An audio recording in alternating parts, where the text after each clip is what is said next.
everyone, and welcome to Movies Are Real for March 2016. I'm George. Ryan. Carrie. And we're going to discuss the movies that came out in March 2016 and some of the stuff that's coming out in April.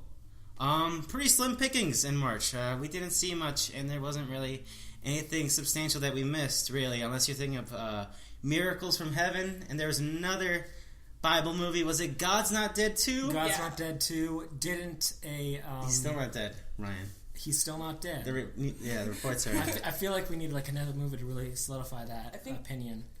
Actually, in my honest opinion, I think he is dead. 3. Well, but God's Not Dead 2. Sabrina the Teenage Witch is coming at you. She's in court. She's going to tell you why he's not dead. He's not dead.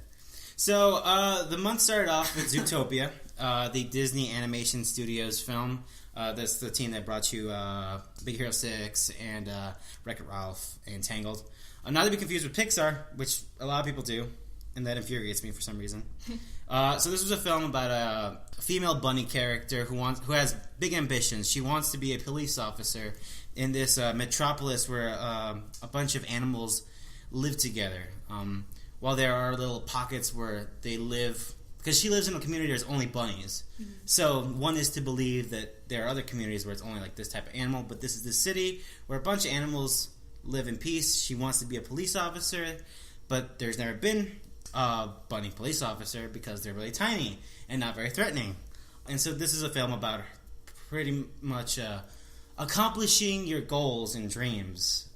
So what do you guys think of this movie? I thought it was really, really good, really, really smart, well written, well paced. I was really surprised going into it because I only saw the very first trailer with the sloths. That was bad. And I hate that trailer. That's like one of the worst trailers I've ever seen. Right. So and even in the movie where they do that joke again, I was still not laughing. I was still like, oh my god. It was better in context. A little bit.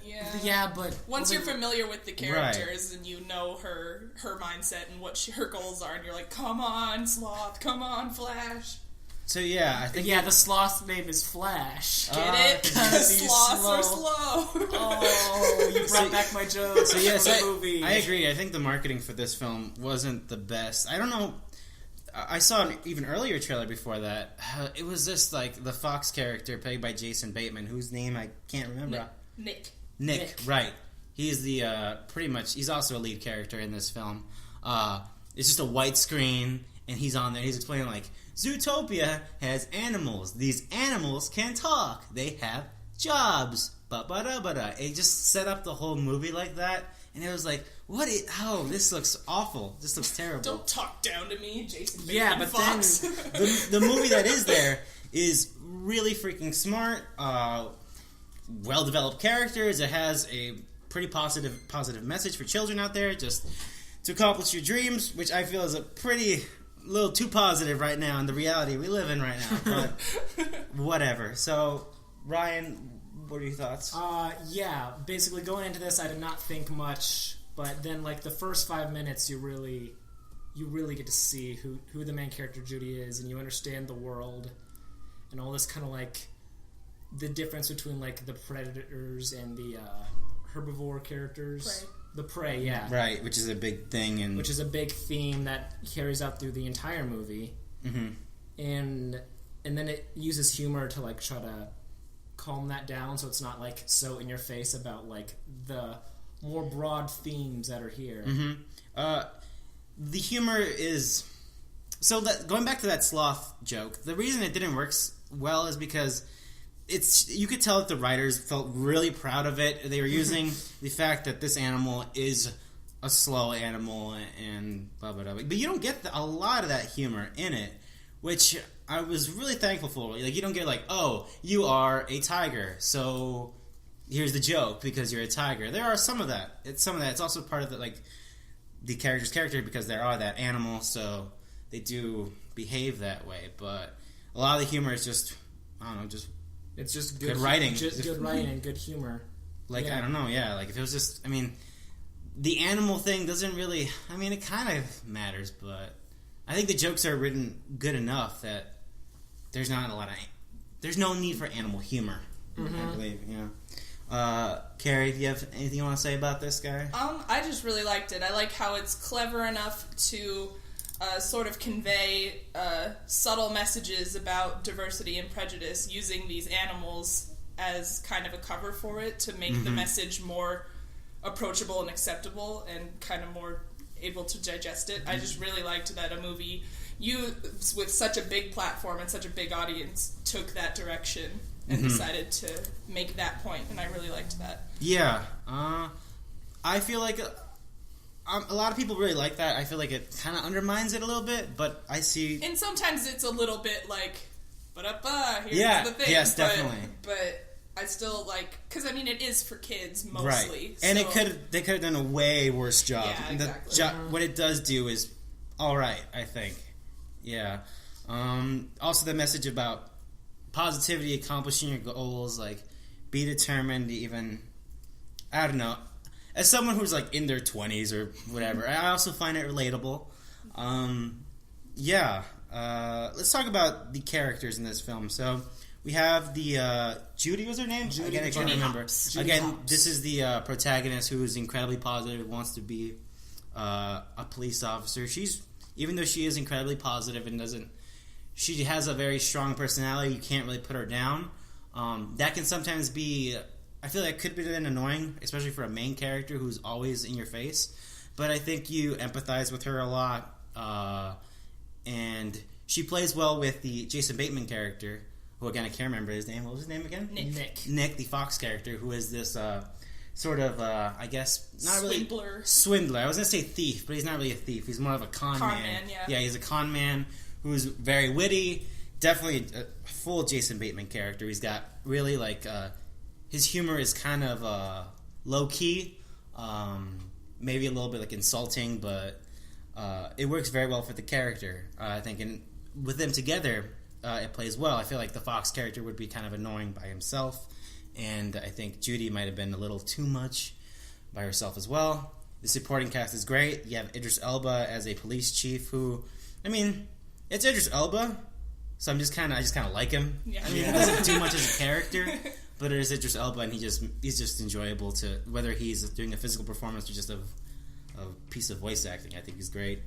J.K. Simmons plays the lion. That was amazing. Yeah. Again, another thing, he's not really an important character, but Mayor Lionheart. Mm-hmm. It's one of my favorite things about like the more classic Disney movies. A lot of the more recent ones haven't really done this, but this one had like a great cast of supporting and background characters that. Mm-hmm. Were all not only like voiced by interesting people, but they all like played an equal amount of importance to the story. Characters who you just thought were like throwaway gag characters actually like became an actual. A lot of them had arcs that you actually cared about that weren't forced on you, trying to get you to care about them. You just naturally cared about them because they were played well and written well. And they're not only there just to deliver a one joke. Yeah. I mean, you could probably say that about the receptionist character. I forget what kind of animal he was. He was a leopard. He was a leopard. Something like that. He was a little like eccentric. I don't know how you would describe him. He's eccentric and has a lot of energy and flamboyant a little bit. Like kind of stereotypical cop. Right, yes. He's a stereotypical cop. He's a little overweight. He likes to eat a lot. He has an obsession with the Shakira Gazelle pop star. Yeah. And he's probably one of the weaker characters personally. I didn't really enjoy him. But yeah, like I said, it's a very, very strong film. And not that we don't get a lot of great animated films. I think Disney is really knocking out of the park. I wouldn't say so much Pixar. I feel like they're running out of ideas, and I think Disney Animation Studios are really in a point where they're like owning that genre, where someone like DreamWorks is like faltering and seeing lower and lower returns with having a cast like people like Jack Black and people like Lucy Liu and not really doing anything with them. Yeah. And their characters are really... It is a cartoon film, but their characters are very cartoonish. And I think Zootopia plays their characters a lot more low-key, and they're way more believable as these, even though they are anthropomorphic characters that are talking. Yeah.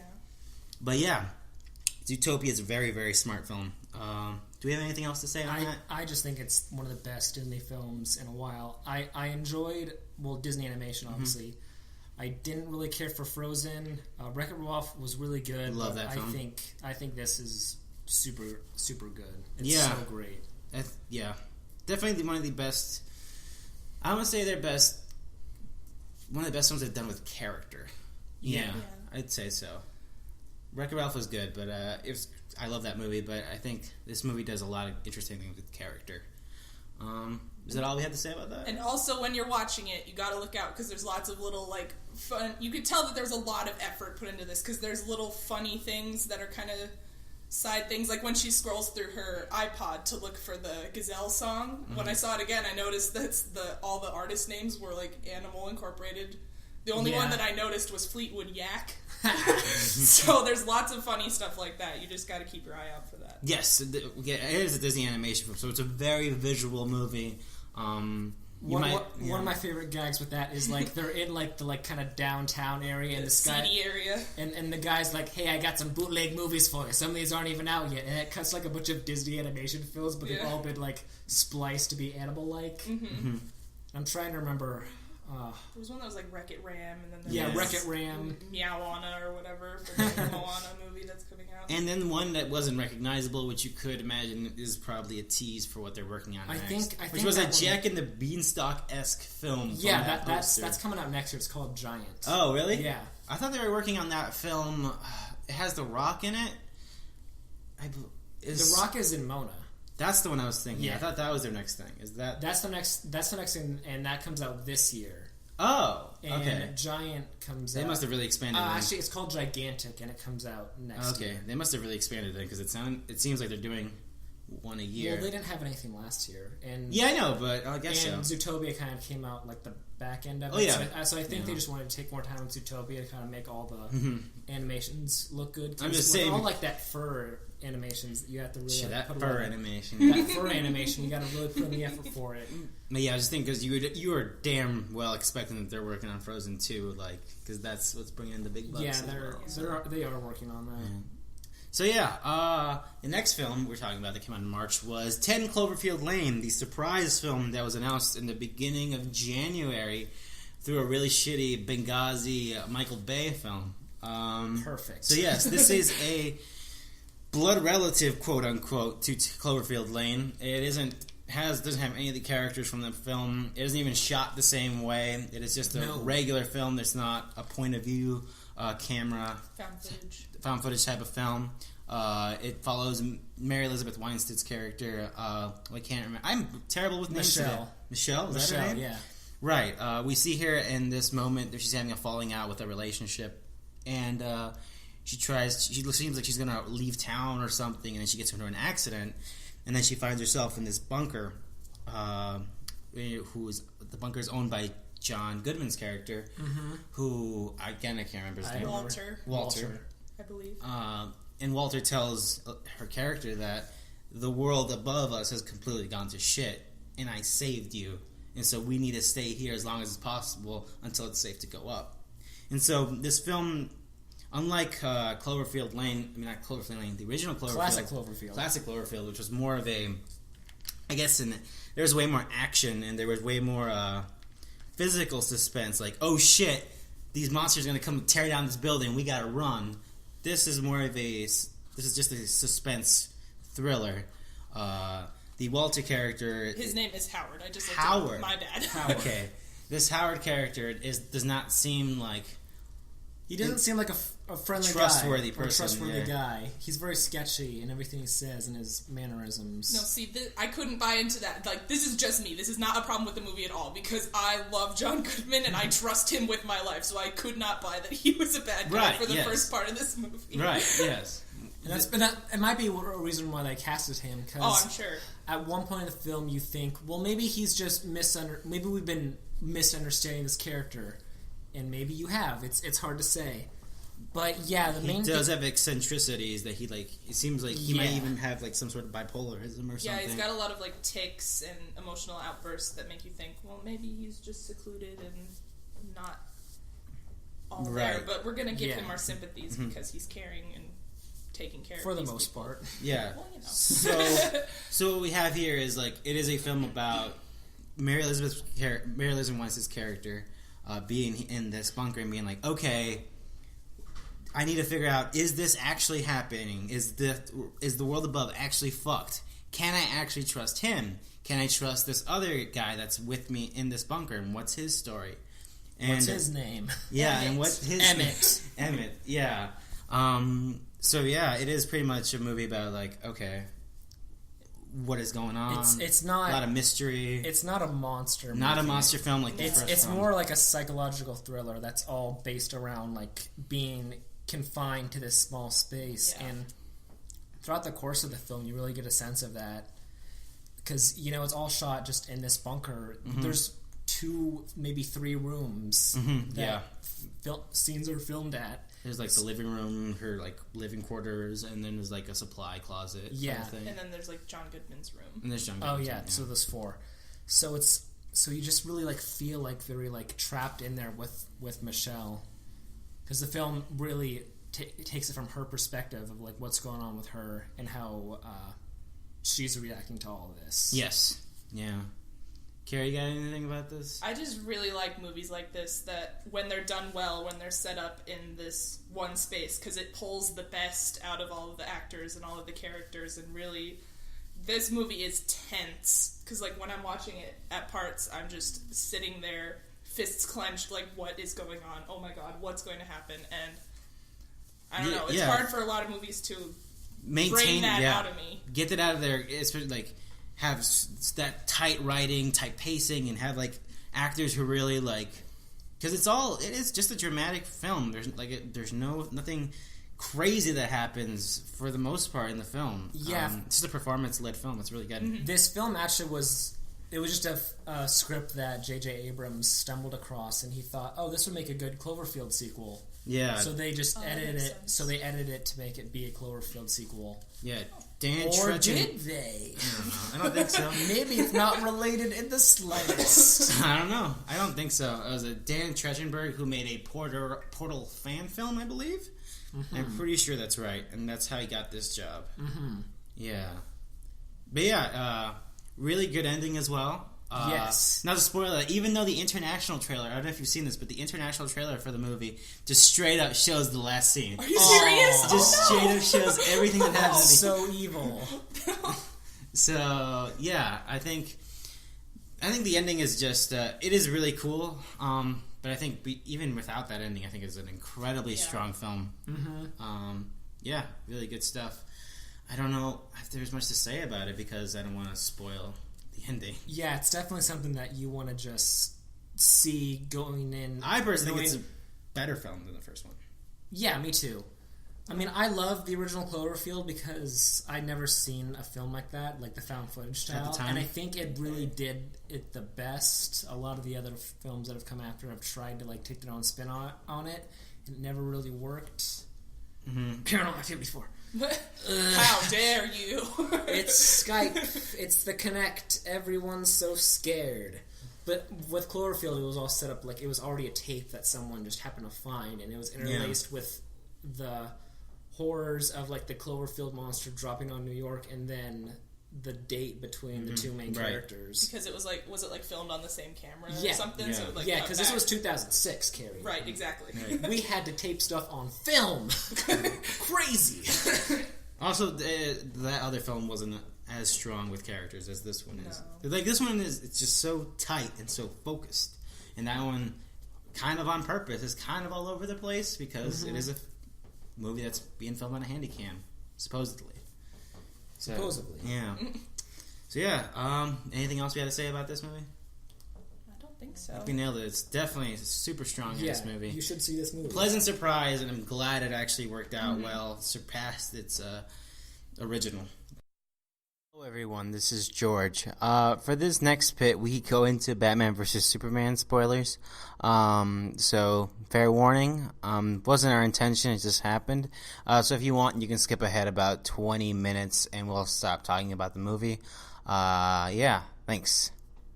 Alright, so the next film we have to talk about is the very important, very anticipated Batman vs. Superman.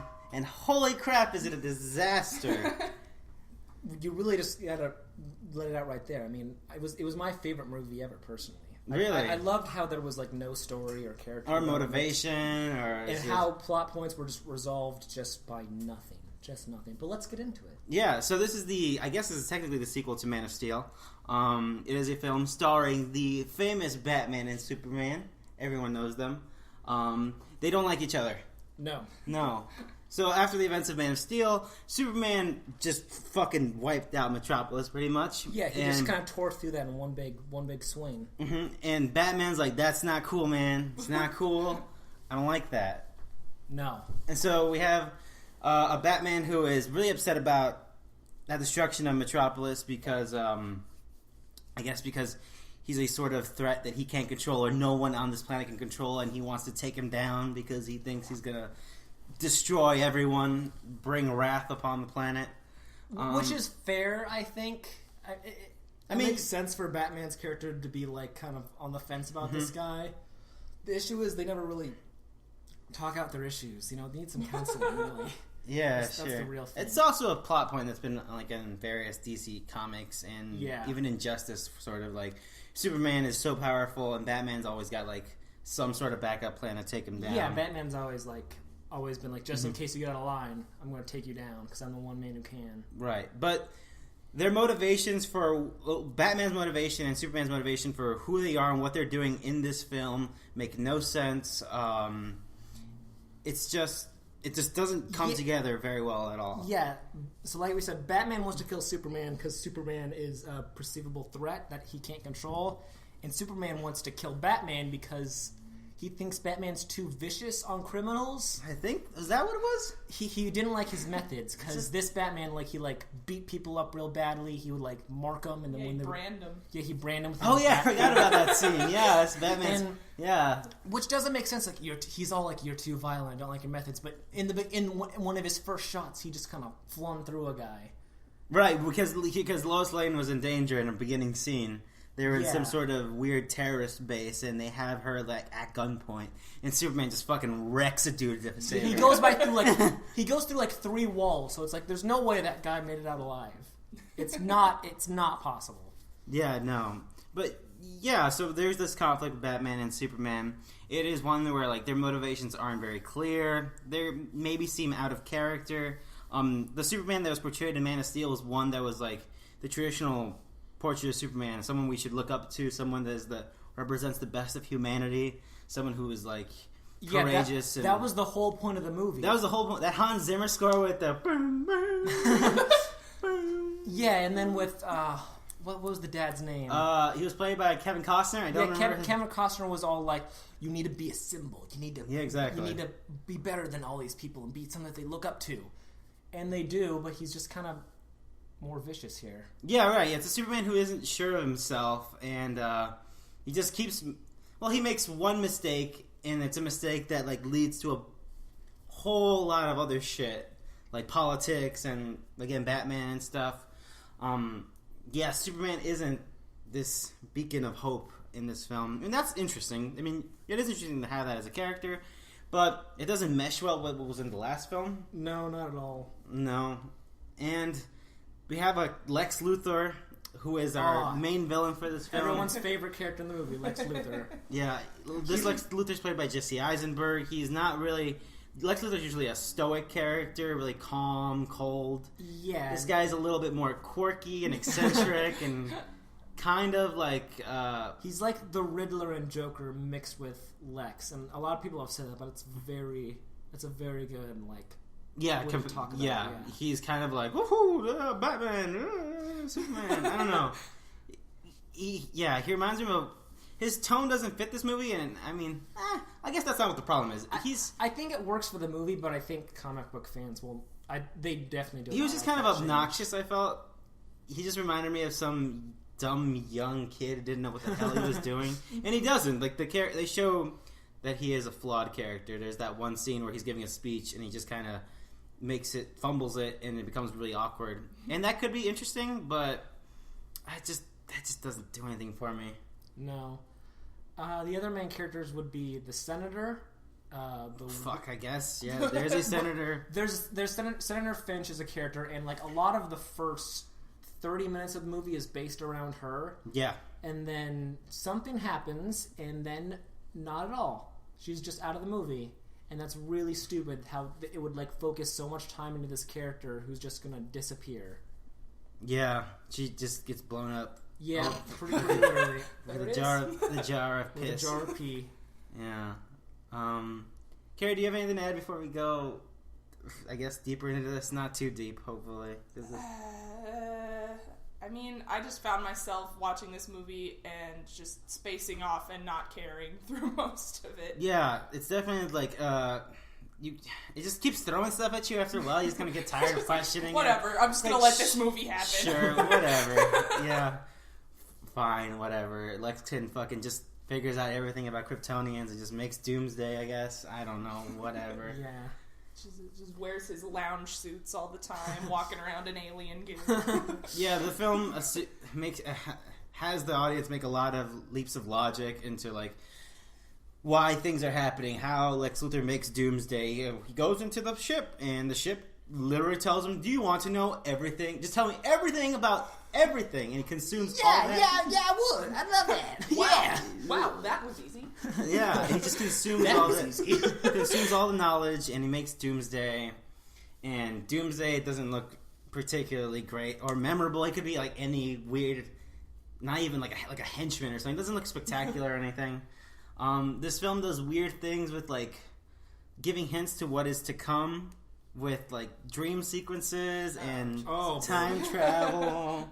And literally trailers for other movies in the movie. So let's go to those, because I think those are the most frustrating. First off, the dream sequences. The movie begins with one, and it might be the stupidest one. It's pretty funny. Definitely. So the movie begins with Bruce Wayne's parents being killed, because none of us have seen that yet. But then it goes into after the funeral he like starts running because he's all upset because his parents died. Like, he's a huge baby, really. Get over it. And then he runs into the well where he like finds the bats, and that starts like his phobia of bats. And it's a very important scene in his origin. But then the scene ends with the bats hovering around him and lifting Batman up to the well. And that's the Dark Knight rises. That's the first scene of the movie. And then can't it's a dream. do that. And then we find out it's a dream. And it's madness, because someone who doesn't know anything about this character will watch this movie and think he can control bats? Oh yeah, it's Batman. That's gotta be it. He controls bats. Because there are kids who don't know a lot about these characters and will look to this, unfortunately, for insight on that. Yeah. Because I'm not going to read a comic book. They're not nerds. Sure. But yeah, everyone I've heard talk about this movie, the first scene, whenever he starts flying with the bats, every single person's reaction has been that they look at the screen and then look at their friends and then look back at the screen and just go, what? That was my reaction too. It's very, man, it's not good. The second nightmare scene, which you two both don't remember very well. No, I don't remember. And I don't remember much about it either. I already forgot, you mentioned it, and I already forgot what it was. Batman was beating someone up. Yeah, he was like beating someone up, and then Man-Bat appeared. Yeah, I don't remember. It sounds crazy. No, you say this, and I can picture it, but I don't. You could be lying, but I can picture it. I swear. Man-Bat. It's an actual character. It's an actual character from the comics. It's a bat who's shaped like a person. So, who came first, the Batman or the Man-Bat? Really, chicken or the egg? That's the question this movie was supposed to answer. And that's the biggest thing it did deliver on, the Man-Bat philosophy. That's what the standalone Batman movie is going to be. Which just got announced, and I'm very excited for that. Yeah. Ben Affleck is writing and directing and starring in it, which is cool. That is pretty good. But yeah, that scene. And then the third dream, which is the one that's most like, what the fuck is happening? It is a scene that is supposed to tell us that Bruce is on the right track, that he needs to stop Superman, that he's going to do something bad. It's a dream where he's like in this desert, and he's making a deal to get some kryptonite from these guys, and he goes in and he finds out they're working for Superman, and they got fucking Superman Nazi looking armbands, and they take down Batman, and fucking apocalypse soldiers start fucking flying from this yellow tinted sky, covering the fucking sky. There's an Omega symbol in the ground. There's an Omega symbol. Batman's got goggles and a trench coat. Yeah, for some reason he's just snapping necks left and right. Everything's gone crazy. Nothing's going on. Superman comes down, just fucking laser beams people's faces off, and they're like, "What is going on? What does this have to do with anything?" And then he wakes up. But does he? He wakes up, and then he's like, "Oh, that was fucking weird." And the fucking out of nowhere, some fucking entity that we realize is the Flash, like, "Bruce, you were right, You're always right. It's him. You gotta stop him. Oh no, too early. Oh jeez, oh man." And then he wakes up from the dream. That was a dream. So it's like, what's going on here? I was in class last Monday, and we were talking about this movie because my film teacher is a huge comic book nerd. And I remember I was sitting next to a girl, and she was telling me she had no idea what was going on. Yeah, it makes no sense. You have to just like really know. And like a lot of people in the class, they didn't know either because no one knows that the Flash goes back in time. Yeah, exactly. That's how I was. I was just like, "What is this? A new computer virus that Wonder Woman emailed to him?" And just... Yeah, because first of all, the costume design doesn't look like, "Oh yeah, that's the Flash." It was like he looks kind of weird. Like, it kind of looks like he's got a mech suit or something. Yeah, but also, like, the scene... It's time traveling, which is not a thing most people know that Flash. Yeah. And it's right after a dream sequence. So you're like, wait, are we back? Are we here? What? So he wakes up from a dream to, like, a crazy man screaming at him, and it's like, what... I can't take that in, I just woke up from a nap. I just woke up. Ah. So then that happens, and then so... The most minimal thing you would imagine the audience gets from that is like, okay, this, whatever the thing came, tell Bruce Wayne that he was right. But that was like, what's up with the flying people? And if you read comics, you know those are apocalypse soldiers, which means for the fucking, what's his name? Darkseid. Darkseid, yes. There's a symbol, they're a symbol of Darkseid. Yes. So this scene is setting up probably something for the future of the series. In perhaps one of the the Justice League movies. Yeah.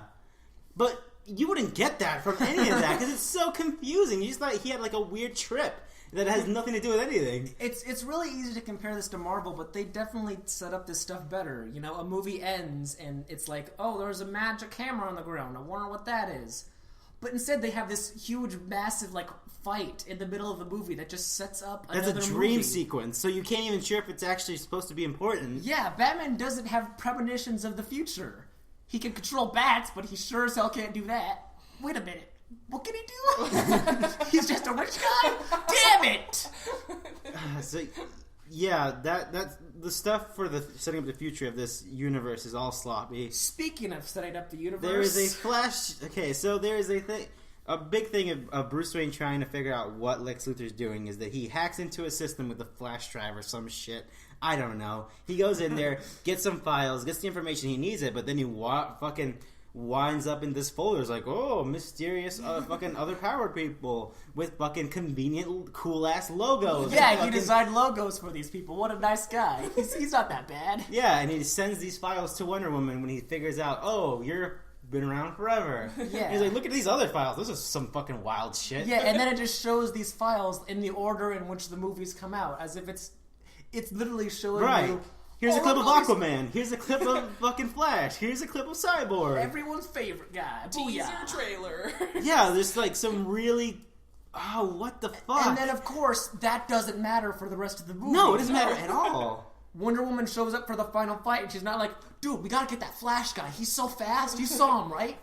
When he screamed at you for, like, no reason. Well, yeah, I mean, he's so cool. Well, Bruce does make that fucking thing was like, we have to find the others or whatever, and he's all like, why? He's like, I just got a feeling about something because he had that fucking dream, and then the audience is like, wait a minute, so was that important actually? Okay, whatever. I think at that point, you know, an hour and a half later, the audience just there's like they're mind-numbed, so they're like, you know what? At least the movie's over. Oh, at that point, you sure would hope it's over because after the giant big fight scene when Wonder Woman, Batman, and Superman fight Doomsday. Then, spoilers, I put a thing in ahead of this, but Superman dies. He sacrifices himself to kill off Doomsday, and they make a very convincing show that he is dead, and the movie keeps going, and it's like, okay, I guess he's dead. He's dead, I guess, and then Bruce does that stupid speech, we gotta find the fucking whatever the fuck. He was my best friend, I loved him so much. That too. He's all like, oh man, he was so... He's such a good guy. I love him so much. all my That time travels. I tried to strangle him to death. Such a good guy. Best friends, me and Soups. That's what I call him because we're such good friends. So yeah, after that whole thing, you're like, okay, he's dead. And so then the camera pans to the Superman's coffin, and there's some dirt in his coffin, and the dirt starts levitating, and so you're like, Dirt okay, rises. yeah. And so I guess you're like, oh, so he's alive? Cool. So you spent all that time. You could have done something cool, but now it's like, so what? Is the beginning of the Justice League movie gonna open up with Superman alive? Are we gonna pretend that he's not alive and he's gonna show up? He's like, oh, I'm alive, guys. Oh, that was crazy, right? That was such a cool fight. No, it was really important to show double funeral processions. I really needed to see that. One for Oh, yeah, there was. Superman and one for... Bring it all around. It starts at the beginning. It all comes. Time is a flat circle. Another big issue with this movie was the fight. The And I think that's the last thing we're gonna end it because that's a big problem. So, Batman and Superman finally fight. Lex Luthor takes. I forget. Martha Kent. Martha Kent. How could I forget? How could you forget his mom's name? It's so important to the movie. How could I forget? So Lex has been behind this thing the whole time for some reason. Right, he's been pitting against each other. He's been like blackmailing. Even though he really didn't need to. He didn't need to at all. He was sending Batman these like weird Joker-esque letters, like "haha, your family died, son of a bitch," and then so Batman's like all against Superman because he's getting these weird letters in the mail that doesn't drive him to kill Superman more. And then, even though Superman, like, he met Bruce, like, in their first interaction, and he said, if I ever see that light in the sky, I'm taking your ass down. Right. And then he flew away, and Batman was like, hey, do you bleed? And Superman was like, what? I'm flying away, I can't hear you. What did you say? Yeah, that was really not cool. He was like, Yeah. okay. So even though Superman wants to kill Batman, Lex captured Martha Kent. Right. She's in the movie for the sole reason of being kidnapped. Yes. And he tells Superman that unless you kill Batman, I'm going to kill your mom. Right. So Superman goes to fight Batman. He's all like, hey, we should stop. And then Batman punches him. And he's like, they're aha, kryptonite. He's like, what's this? Yeah, and they just start fighting, and they never bring up this. Superman never brings up the subject like, "Hey, we're being played here, dude." Like, shut up, punch. So they fight. They keep this fight. That's not that great. It's all right. It's cool, but it took an hour and a half to get there. Yeah, it did. So and the fight was only like 9 minutes. Yeah. So it really didn't feel like that big of a payoff for it. Yeah, it's not even the best. Like I think, like the best action scene. I'd say probably the one after that where Batman is in the little warehouse. But whatever. Yeah, that was a cool scene. That was a cool scene. Yeah, but whatever. Anyways, they fight, and so we have the question on everyone's mind is like, obviously Batman and Superman are going to kiss and make up. But what is the thing that causes them to set aside their differences and reconcile? It's definitely the fact that Lex built Doomsday and he's destroying the city. Yes. The two heroes have to team up with each other in order to stop this real threat. No. What? Are you kidding me? That was so easily played out. How do they... George, tell me with your own face. How do these two guys make up? Okay, so Batman has got Superman down. Superman's done for. Batman's got the kryptonite knife on him, and it looks like this is it. Like it's over for Superman. And then Martha. Superman. I'm sorry, what? Wait, what does he say? What'd you say down there? Superman mentions the name Martha. And Bruce is all, what? Why do you know that name? He's like yelling at him, his spit's flying out of his mouth. He's screaming, how do you know that name? And then Lois just shows up and is like, it's his mom's name. And he's like, oh. And it's maybe I'm the asshole here. And then that's what crumbles this entire thing of Batman so hell-bent on killing Superman with his cold hands. Just fucking killing him. Batman's rule is that he doesn't kill people, right? Wait. Oh, that too. Batman kills people in this movie. That doesn't matter. But still, Batman he's gonna murder this man who's done nothing wrong. And then he wrong. finds out that his mother and his mother share the same first name, and then he connects, what have I become? And it is so fucking terrible. That's the thing that reconciles them. It's so cheap and stupid and laughable, and that's gonna be, that's the thing that everyone remembers from this movie. It's just like, Martha, fucking, oh, it's so bad. It's so bad. we're going to be watching Civil War in a few weeks, and I think that's what's going to stop Right. But they're going to be talking about Martha Stewart. No, they're like, Peggy! How do you know Peggy? Peggy! Oh, I knew her back in the day. She knew my dad. And he's like, what? He was my girlfriend. Whoa, let's be friends again. Whoa. Civil War spoilers. Yeah. All right. So I think Any final thoughts? it's a very bad movie. I think It's boring too. It's not very funny. I still want to watch the extended cut just Do because you? I'm very much of the mindset of I want to see what the director really envisioned, and I think maybe it could be better. It could be better, but it can't fix it. It won't fix it, yes, but I want to look at this movie in a better light, and I think I might if I watch that. I feel like it's an. But I would not suggest that for other people. Oh man, I have no idea how. And there's this group of people, DC hardcore people, who swear by it and feel as if you are attacking this movie attacks their entire love of this comic series. And I feel like defending this movie is like a disgrace to the people who wrote those good comics, because it is not good storytelling at all. Like, it has a lot of like cool stuff from the comics.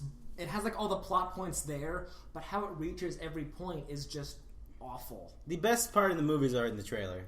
There's a part where Batman gets on the fucking ledge of the fucking building and recreates the cover for The Dark Knight Returns. Yeah. That part's fucking awesome. It's 1 split second, but it looks cool as hell.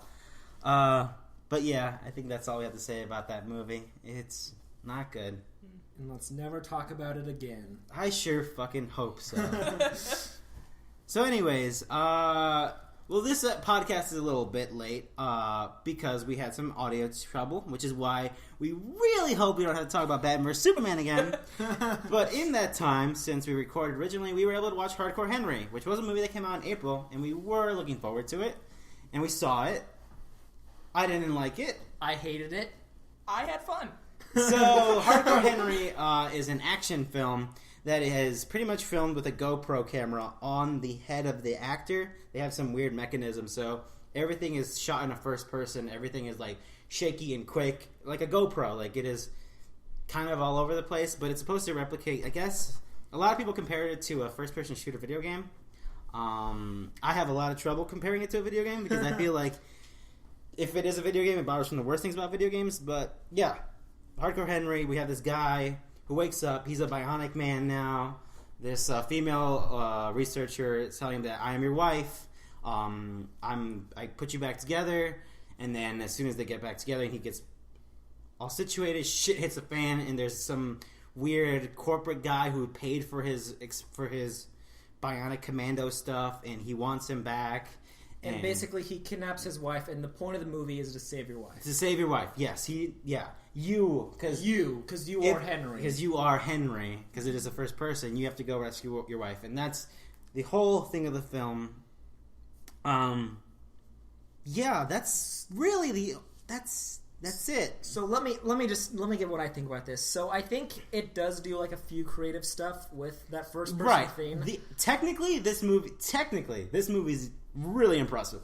Like, that camera, like the fact that they were able to pull this off pretty successfully. I feel like some of the action scenes were kind of nauseous. I think the main issue with the action scenes is like the film wasn't really framed at. I think the frame rate of it, even though it's a very video gaming term, everything felt very blurry, especially when Henry would like move around fast. It was hard to really like put yourself into this character. Yeah, I think it at 24 frames, because 24 frames is the default for film. Yeah, but for video games, and for GoPro, I feel like doesn't shoot at 24. It shoots at a faster. It would have to. Yeah, it would have to. Yeah, it would have to. That's what gives that fucking weird real look at 60. I don't know if this movie was filmed in 60. It did not feel like or whatever, that high frame rate. Whatever. But also with that, it bothered me, and I don't know how they would like get around it, but even though the movie is set in first person, there's cuts in the film. And I feel like I'm an asshole for complaining about this, but it's just like there's an action scene happening that's in first person, and then it cuts to like another thing. Right. So if you're going for this immersion thing, it just feels very like. By the way the movie plays out, it's like, here's Henry fighting something. Let's cut to something more interesting. Yeah. it's always like that when he's running and something's being explained to him, it always cuts to the next thing, or it cuts to the next guy who's being he's fighting, and it really the point of the movie is to put you into the character, but by having cuts in it, it cuts you back out. So. Yeah. And I don't know how they would have done it. All in one fluid motion. That's even more. That would have been amazing. You know, films like Birdman have done that really well. I forget what the Alfred Hitchcock film was that he did that. I can't think of it either on top of my head. I mean, I think it could have been done. It would have been more difficult, but I think that really ruined the immersion thing for me. Because I just couldn't really connect to the character because everything was jumping around like crazy. I didn't have that immersion feeling for various other reasons, but Carrie, do you have something to say about it? I just really liked it. I thought it was really goofy and it was overly brutal, and I thought that it was just kind of having fun with it by being overly bro-y and overly just ridiculous. And like he throws a grenade down a set of stairs, and then this guy flies up, and it's a super obvious Wilhelm scream, and it's like, oh, well, that's kind of funny. So, but there's just lots of little moments like that where I felt like it was going to the audience and going like, and you're like, hey. Yeah. And that's where the movie broke for me, because I didn't feel that it was in on the joke. I just didn't feel that. And so I got the opposite reaction. I just thought it was being a dumb movie, and it was just being a fucking dumb movie. I felt like it was like borrowing. It felt like a video game from 2011. Before we decided to start looking at video games critically for their very stupid broiness and how they're marketed towards dudes. And this movie, for me, again, I didn't think it was in on the joke. I guess it makes some blatant, dumb, fucking homophobic jokes that it has to be in on the joke, right? It has to be. But it didn't rub me that way. Some stuff just was just like too over the top. Like there's a scene in a strip club, and it's just fucking terrible. Just terrible. Classic fucking 2007 video game. They're playing My Girl while they're walking through, playing Temptations while they're walking through the strip club. That's funny. Again, for me, that fucking, I just didn't feel like it was in on the joke. There's really no characters, and there's absolutely not, and there's no plot. There's just because the plot of the movie is supposed to be Henry has to get his girlfriend, but since you're Henry, you're just kind of just following him like a video game. You're just following him around as he's just doing things. But and since he's always like fighting, it's like I don't give a shit. It's always at 10. What's happening? It's always at 10. Usually, I feel like it's fair to make these video game comparisons because it really inspired from video games, but. Because usually in those moments, like, because there is games with silent protagonists, right? And so what fills that gap is the characters. The characters that you interact with, those people are interesting. And that's not really there. We have a character who's really quirky and goofy and crazy, and he's got multiple personalities because he's got clones of himself. But that comes off really weird in the movie because it begins with Henry always, like, he gets out of a situation, he finds a friend, he's like, Henry, I'm here to help you, and he starts explaining, like, a little bit to Henry, but then that person gets killed brutally, almost instantly, and Henry has to start fighting again. And then we have another overly dramatic cartoon character that's different, and you can't really connect with. And then they're all the same person at the end. Yeah. Kind of. But we don't really know the person because they're just cartoon people we've been talking to the entire time. It's just madness. But I mean, that kind of lends itself to the video game thing, though, because when you make an avatar of yourself, you're like, I'm going to make myself really goofy, and I'm going to up my stats, and I want to live out every sort of branch that I can see my personality doing, and I'm going to make them all extreme so I can have the most fun. I don't know. Yeah, I get that. Yeah, totally. But again, I just feel like it doesn't make an interesting story. I just really don't. I don't know. It's so video gamey that every time hardcore, like Henry, needs to go to a new thing, he gets an objective on his fucking map on his phone that he needs to follow. And again, it sounds like I should be like, obviously it's in on the joke, but I was watching like, it doesn't feel like it. For me, it didn't feel like I think it is. I think it's just goofy the entire time, but I don't know. I'm not making a very good argument. I don't know. I just really enjoyed it. I feel like the best thing I can say about this is it's just a dumb action film. And that doesn't mean if you like it, it means you're dumb. It's just that it's. I'm sorry, Carrie. Ryan called me dumb. But this is like the same argument like a lot of people have with video, right? With video games or like some if like you the like older this, Fast and Furious movies, some like this the thing is problematic. Movies. This thing is problematic. Ergo, if you like it, you're problematic, which is not necessarily what I'm talking about at all. You can No. Yeah, right. You can like it for its action, but I think it's meant to be targeted for people who just want to watch something stupid. Exactly. I don't even think it's that. I don't like. I think that it is. I'm tired of watching stupid films. Unless they're so stupid, it again goes on that spectrum from so stupid to brilliant. But for me, it doesn't go there. Me either. And I feel like it just doesn't have those. It doesn't have characters. It doesn't. Everything's cartoonish, and you can't really connect to things. It's not like something like Kingsman that has such ridiculous action connected with great characters, and motivations, and performances, and it works together to make something fucking amazing. It doesn't. I just remember watching this, and I was sitting next to you, Carrie, and you were all like laughing, like, "Ha ha, yeah, let's go!" And I felt like such a buzzkill. Me too. Because I was sitting there like with my arms. I was like, 15-year-old George would have fucking loved this fucking movie, but I'm just like, I can't. I don't know. I couldn't do it. Yeah. My favorite part was how there's a Ryan. Oh, I don't know. You guys know kind of. Carrie, how much do you know about video games? Do you know Super Hot? Nope. Oh, Super Hot, yeah. Right. There's a Super Hot and It Follows poster in one scene. Oh, and my I was like, God. how ironic that Super Hot, probably one of the most innovative first-person shooters recently, is in this fucking tribute to those types of games. And it's like a bad Suda51 game from the guy who made like No More Heroes or something. It's like, I don't know. It reminded me like Duke Nukem. That's what the movie. That's what it reminded me of. I don't know. Except they took away Duke's personality. Yeah, that too.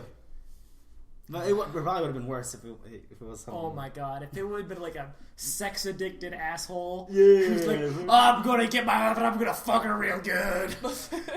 The ending of this movie it's interesting. It's kind of interesting. I liked it a lot. The ending is kind of cool.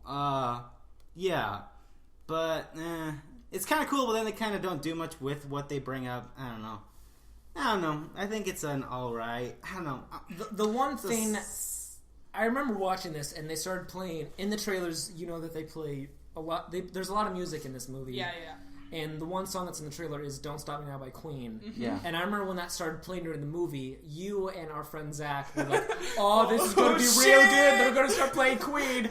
And then that was one of the worst action scenes in the film, I thought. I mean, the Queen song made it a lot better. I definitely agree, but... I don't know. I feel like I was fully in this movie at that point. Me so too. anything it did, I was like, "Fuck yeah!" I just remember it started playing Queen, and I was like, you know what? Maybe I'm gonna actually like this movie. But then I realized, oh yeah, I'm just listening to Queen. That's why I feel so good right now. Yeah, exactly. Yeah. I could be closing my eyes and having a better experience. Yeah, this movie does have a lot of weird music choices, like I said, like with My Girl in the Strip Club or Queen over the action sequences. But most of it's got this like weird running EDM music. Yeah.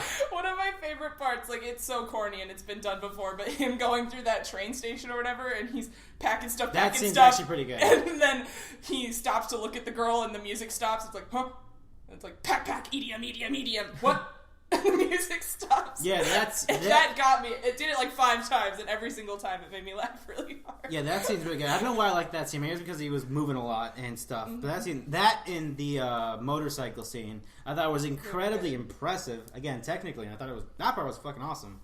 But the rest of the movie was just kind of a blur and kind of, I don't know. Again, it reminds me of like the worst of video games, the stuff I hate. It's super bro-y humor because like there's tons of dick jokes and Yeah, vagina he's jokes. kind of an asshole. He jerks off a baseball Yeah, bat pretending it's his dick. Yes, and then there's a scene where they go into this fucking building and there's these fucking fucked up cops and they have this woman and they're about to rape her and Henry's pal is all like, oh no, we gotta go, Henry, we gotta go. But in order to humanize this fucking character, he's gonna save the woman who's getting fucking raped. How's he do Fuck that? off!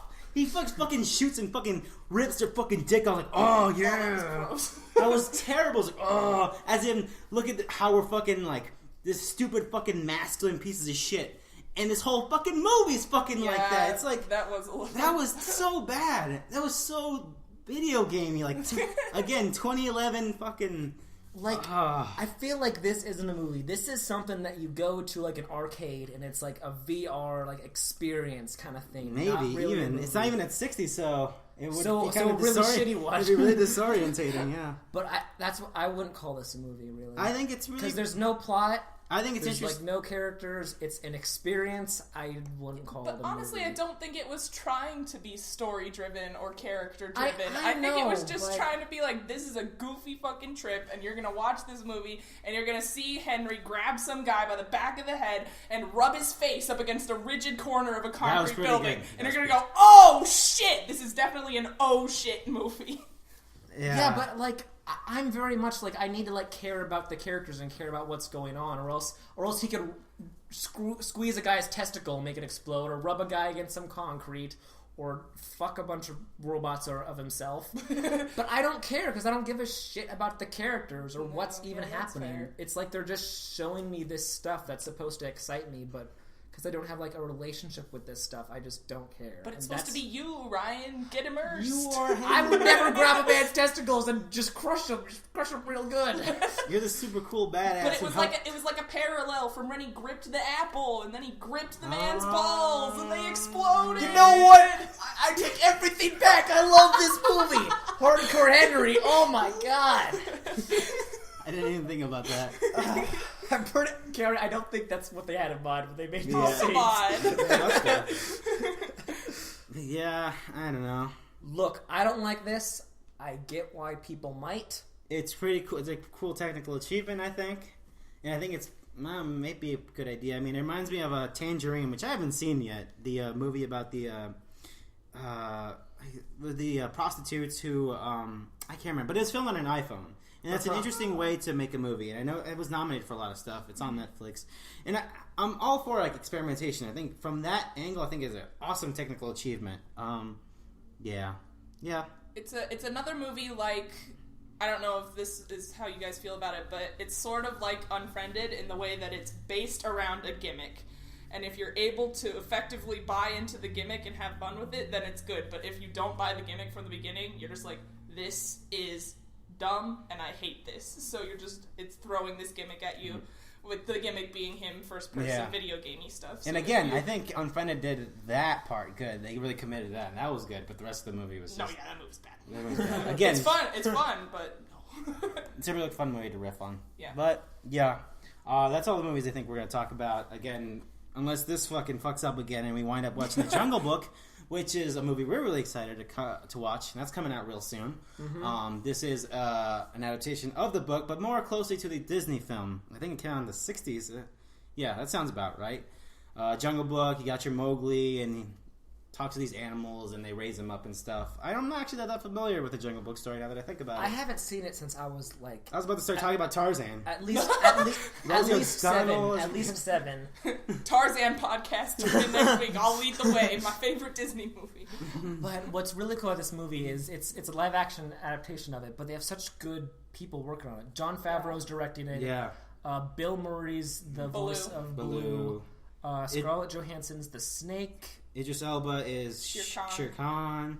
Lupita Nyong'o is someone, and I can't remember who she is. If you look at the cast list of this, it's a fantastic. You will know everyone. Christopher and you'll be like, Walken's the big orangutan. Oh my god! I won't walk like you. Oh, I'm so looking forward to that now. Well, I mean, I don't know if this movie's going to go the musical number route. But it sounds like it's giving. Well, this one looks like it's giving more of an intimate, like actual coming of age story. Yeah, which I'm down for. Yeah. If it's based on the Disney one, then I think they might have to have some musical stuff. I'm in thinking there more in like some a way. pie than anything. Yeah.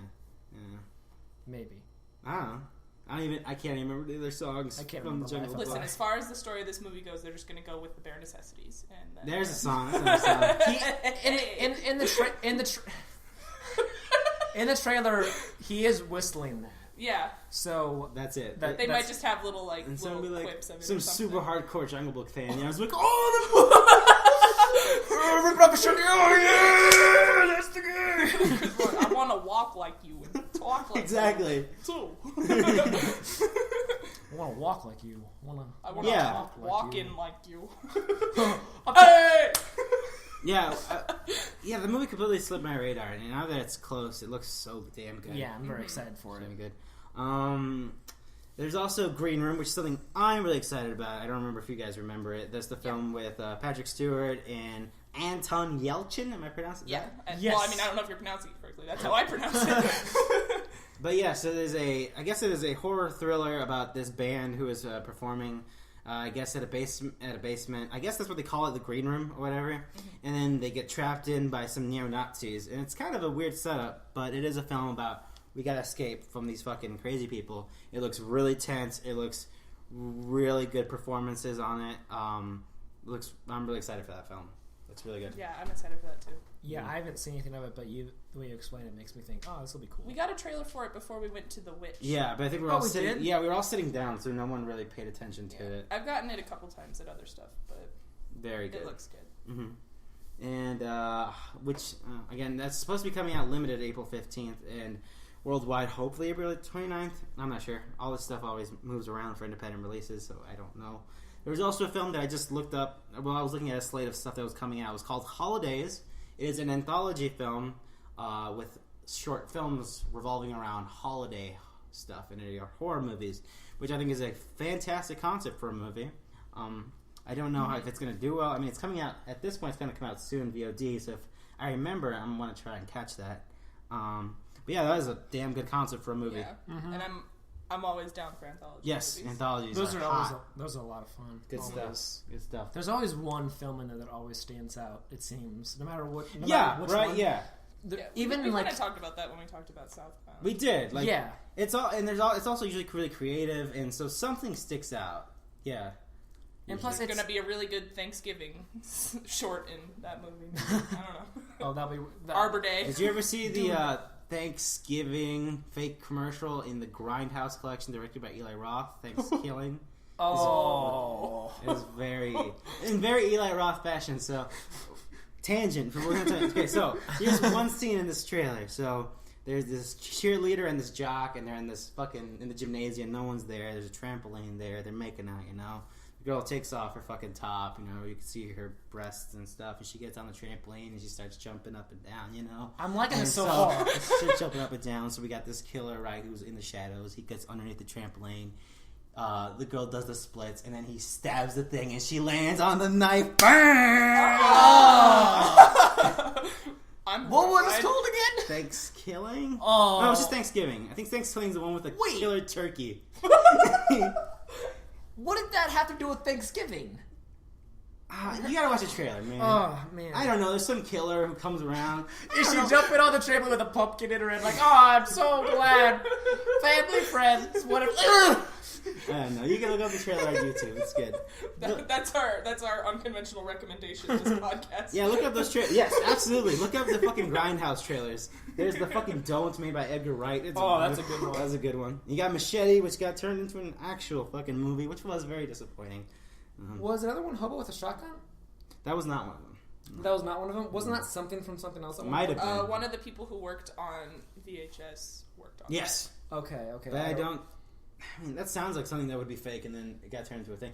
Man, Hobo with a Shotgun, that's a fucking weird-ass movie. I never saw it. It's like some fucking dystopian fucking Mad Max fucking shit. Nice. I didn't like it's a bad time movie. Doesn't make you feel good about it. It's like I give up on humanity. Tangent. But yeah. Over. Yeah, I keep bringing this movie up because I feel like I'm going to wind up watching it for some fucking reason. The Huntsman. Or whatever the fucking... Is it just called The Huntsman? The Huntsman, yeah. The Huntsman. This is the sequel. Or maybe it's Huntsman's Winter War? That's a video game that's coming out for PC. Oh, no. That's probably why you heard about that. You probably saw it in a blog roll or something. Oh, no. Are you embarrassed? You should be embarrassed. I'm going to leave this podcast now. There's definitely... I was looking, I was like, what the fuck is this? And there is a really shitty fucking... It looks like an indie developer was like, hey, we make video games. You give us this contract. We can get this out. I'm like, sure, I don't care. Yeah, sure. No one's going to see this movie anyway. Again, it's only on PC. It looks like a fucking mobile game. And it's like, what? Okay. But yeah. Chris Hemsworth, everyone's favorite. Chris Hemsworth. Fuck, I just forgot everyone else. Charlize Theron. There's 2 other female leads in this that are very popular. Jessica Chastain. Yes. Emily Blunt. Yes, we did it. We got it. But yeah, that's like... So a lot of talent. A lot of talent will not probably I don't be think a good they're gonna. movie. I don't think they're gonna make their money back on that one. The first one didn't even do that great, did it? It did do very well, actually. Oh, really? That's why this is happening, and it kept getting delayed. Reception wasn't very good. No, it was mediocre. I thought it was mediocre. It was a pretty film. I don't know. Florence and the Machine did some fucking songs for it.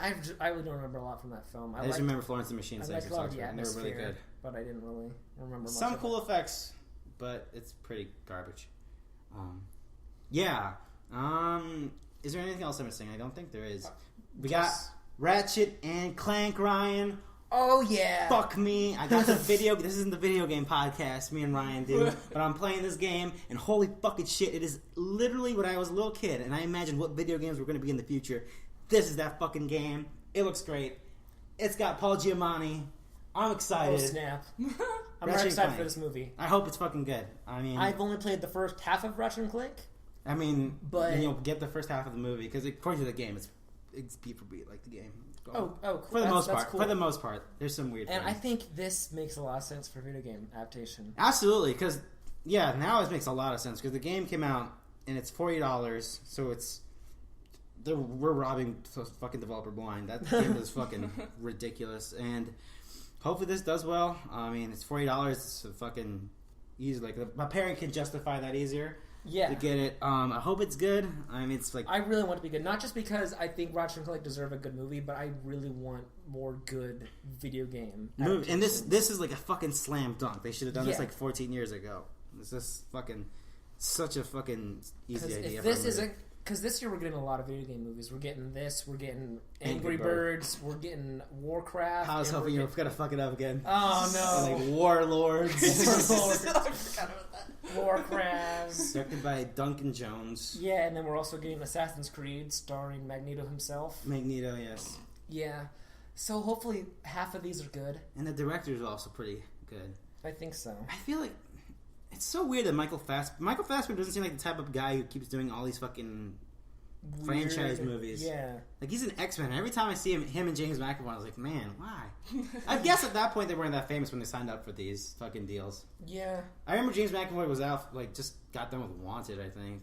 Remember Wanted? Oh yeah, he wasn't Wanted. Yeah, Wanted. It's got Chris Pratt in it. Yeah, he smashed Chris Pratt with the keyboard, and it spelled out "fuck you." Morgan Freeman says motherfucker in it.